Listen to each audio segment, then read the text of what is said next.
And welcome back. We are covering the Capitol. I'm Alex Cameron with Capitol reporter Aaron Brilbeck. And joining us today is Don Spencer with OK2A, a liberty group that is pro-Second Amendment, which is appropriate because we're talking about Senate Bill 1212, the so-called constitutional carry measure that we have just learned Governor Fallin has vetoed. And this is a big deal. People were waiting for a decision from her ever since the very end of session. And this was kind of a surprise. There were a lot of folks who believed, myself included, that she simply wasn't going to vote on this bill. She would just let it ride its way out. To have her veto it was kind of a surprise, especially given the amount of support that it received from both the House and the Senate. Constitutional carry, again, is the ability for people to carry a pistol as long as they don't have a felony conviction, as long as they're over 21 years old, no longer in need for a license, and for training.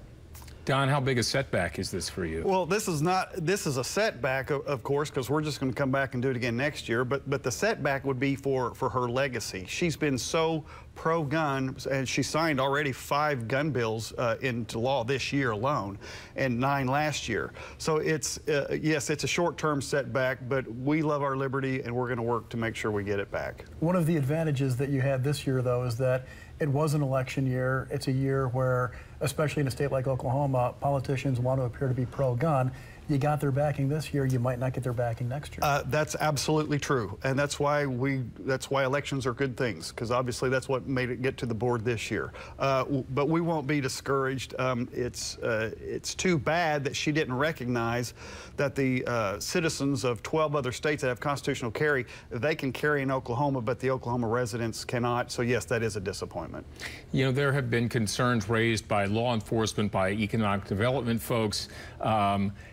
Many of those raised concerns about open carry many years ago, and there didn't turn out to be a big problem with that. Do you think this is much ado about nothing? It's much to do about nothing, because you're still, even if it had gone through, you still wouldn't be able to carry to a Thunder basketball game. You can't carry on a college campus. You can't carry to a college football game. All the prohibitions that are previously set, none of those would change. So it is a bunch to do about nothing. As an instructor, I've know too that most people carry concealed, so you won't see anything different out in society anyway. And here's the other part, the thugs that are going to do what they're going to do, they're carrying concealed, and the perpetrators. So again, you're not going to see a much different performance than what you already would.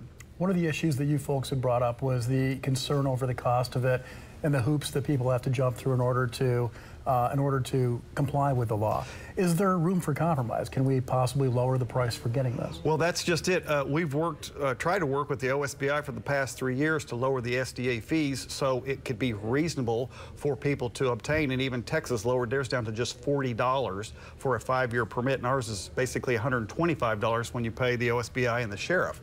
And so it needs to be lowered.